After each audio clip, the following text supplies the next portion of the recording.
Guys, anybody want to be featured on YouTube today? I'll do it.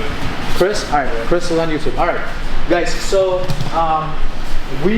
the first weeks of this month, we're working on scoring from the bottom position. So we're looking how we can quickly be able to get 2 points and specifically off the guard pull. So we talk in great length why for sport jiu-jitsu, a lot of times pulling guard and playing from the bottom position is preferred. There are way more ways to score and win. Alright, so last week what we were discussing was when the fight starts and we shake hands, we back up. Both of us potentially are looking to pull guard, so we had a lot of urgency last week. So we were grabbing the head and we were sitting out right away, and then we were looking to fire things off from there, right? This week, we're going to discuss what happens when we feel that the other person may wrestle, they may not necessarily pull guard, and we have a little bit more time to work. A lot of times, it's really, really smart to make grips on their hands, so they're not able to use their hands to push us, to grab our legs, etc., etc., right? Usually people are going to be in a right leg lead, usually grapplers, yep. And a lot of times the grappler is going to have this front hand like nice and low. Why? It's to defend single legs from the front, to defend double legs, to have potential underhooks, etc. Some wrestlers even rest their hand just like this on their thigh, exactly, all right? And then they're attacking with the back hand, they're pushing, collar tying, things like that, right? So when I see that front hand, as I'm moving around and Chris is following me, I'm going to attach myself to that front hand, right? I'm making a baseball bat grip, connecting my elbows to my body, and I'm looking to sit in between Chris's legs just like this. If Chris doesn't do anything, I can discard that arm and I can start to go towards my shin on shin. A lot of times Chris has a natural reaction to pull away from me, and as he pulls away from me, he drags me and he brings me to what I wanted all along. So he a lot of times does the work for me, right? It's like a natural reaction. Now, anytime I'm here, if I can touch this leg or if I can fall and touch that leg, I'm going to go to my single leg X, my guard, all that kind of stuff. So like for Phil, for Jeff, if the leg is here, look, as I fall, I'm already shaving and I'm already making this grip.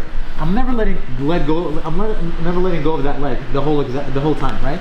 So my partner, a lot of times, is going to know this. So what they're going to start to do is they're going to start to thumb post and back away from me, exactly. And now I don't have access to that leg. And they can even be making little steps, right? So I'm trying to go, exactly, things like that. When I recognize that, I don't need that knee to my chest, especially because he's pushing. I'm going to scooch back, I'm going to go A, and I'm going to do an egg beater B with my top leg. When I'm here, guys, I'm going to go to the heel immediately, and I have already my grip behind the knee. This grip is very important because a lot of times if I'm going like this, Chris can start to run away from me and take this leg out. Exactly. So if you have this nice 2-on-1, Chris, do that again. I can follow and I can pull that heel in, and I can already start to change to high single, things like that. So having that heel grip is going to be very, very important, right? So again, one more time, I attach myself, I sit, Chris pulls away, I get to my shin on shin, and I'm recognizing that I don't have access to that leg. I scooch back, 1, 2, and now when I'm standing up, it's very important, guys, to put my chest on his kneecap, to strain that leg as much as I can, so that when I stand up, now I'm in a nice single leg. Guys, a lot of this week when we've been doing this, a lot of people are having their head very low like this. This is very poor posture, and then a lot of counters can happen to you if your head is that low. My head's job is to be right in Chris's chest and to all balance Chris. I want Chris moving around and hopping, right? As he's hopping around, I'm going to take a step, block the back of his knee, lunge down, and immediately I'm going to go into HQ to make sure he doesn't have a good angle on me. And I have good passing positions on Chris, where I can have different pathways, folding passes or knee cuts, depending on what he does, right? So again, we start the match, we shook hands, I back up, I notice he's going to wrestle 2-on-1, and I sit immediately. Very important that my elbows stay connected to my ribs. My elbows are away from my ribs. If he pull away, a lot of times you're going to lose everything. It's not the end of the road. I have open guard now, butterfly guard, but I would rather attach myself to him, right? So as he pulls away, I attach myself, and I'm in on my shin to shin. He's backing away. As he backs away, I change to a wrestle up. I'm standing myself up, switching to a standard single leg. To run the pipe, 1, 2, hand assist. I'm going to put pressure on his hip and his knee. I'm going to bring my weight downwards, and I'm going to circle to follow Chris. So it looks like this. So I want to do this, guys, to make it harder for him to stand up. Now I have different pathways of passing his guard, or at the very least, I'm able to secure my 2 points from there. Scott? I noticed that you finished the head is on the outside. I know that there's a guillotine threat normally, but it seems like you're doing it in a way that kind of negates that. Yeah, here there's no guillotine threat. So if I'm here, if I put my head here, he can guillotine me. But I want you not to look at me, I want you to look at Chris. He's falling. As he's falling, he has to brace himself with the fall. As he's falling, it's going to be almost impossible for him to snatch my neck while he's falling down. So my head comes out in the last half second. There's very, very, very little threat of the guillotine. If the guillotine does arise, he catches the balance and it arises, you're gonna have to switch to a double. So if I'm going here, then I'm gonna switch to a double so that when I land, my head is on one side, my body's on the other side. It's gonna be very difficult for him to finish the guillotine on me, and then I can von flu him and do other stuff. So if you do get caught on the guillotine because you're running the pipe was a little sloppy, maybe you had impeccable balance, something like that, you're gonna have to switch it, go to a double so that your head is safe on the land. Gotcha. Okay, cool, let's go guys. Discuss a bunch of things. All right, so same thing, we've shaken hands. We want to be in a good stance whether we're pulling guard or not, okay? Because also I want to hide my intentions. A lot of people that pull guard, they do this, all right? They're in a square stance and they're trying to get their butt as low to the flat, but now you just showed your cards to everybody. Now they know what you're gonna do. A lot of times if Chris does things like that, where he's in the squat, do a squat, yeah, he's like this, you can even slap the hands and go for like a blast double. You can just like not engage with the partner. You can, now people are finding different ways on how to punish those guard pullers that are doing this.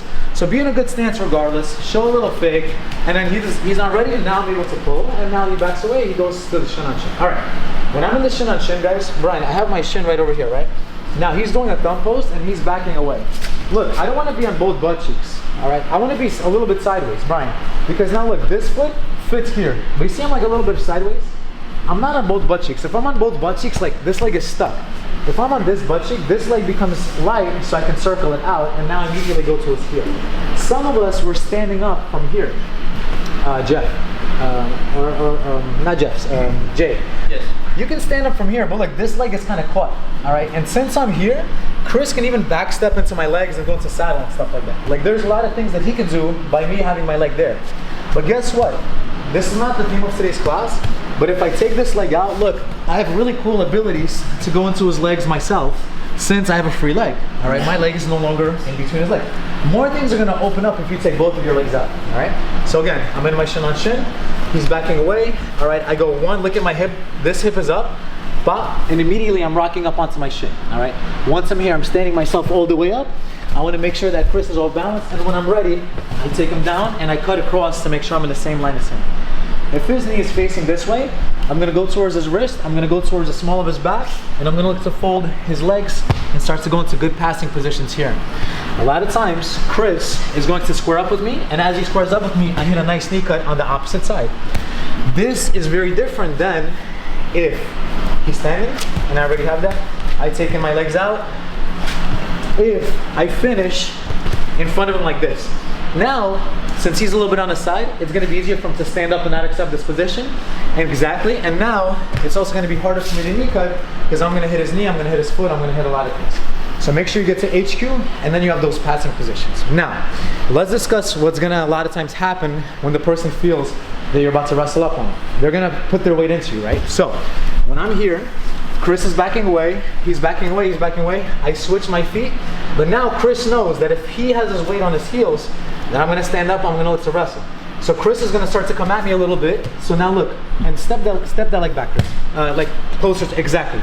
He's gonna come in at me a little bit more, right? I'm gonna put my hands on top of his quad, and I'm gonna turn both of my shoulders to make Chris's hands touch the floor.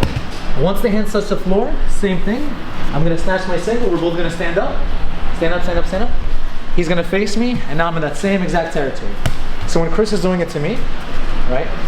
In the beginning, guys, I'm stepping myself back. All right, why?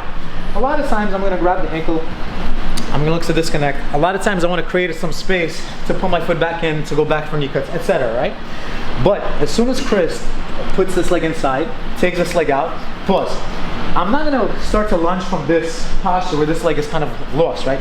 I'm gonna close the distance so I can come at him. So that's when he's gonna put this hand right over here, shrug his shoulders, make me touch my hands on the floor. He's gonna snatch the single, and now I'm gonna face him. Chris shows a high single variation.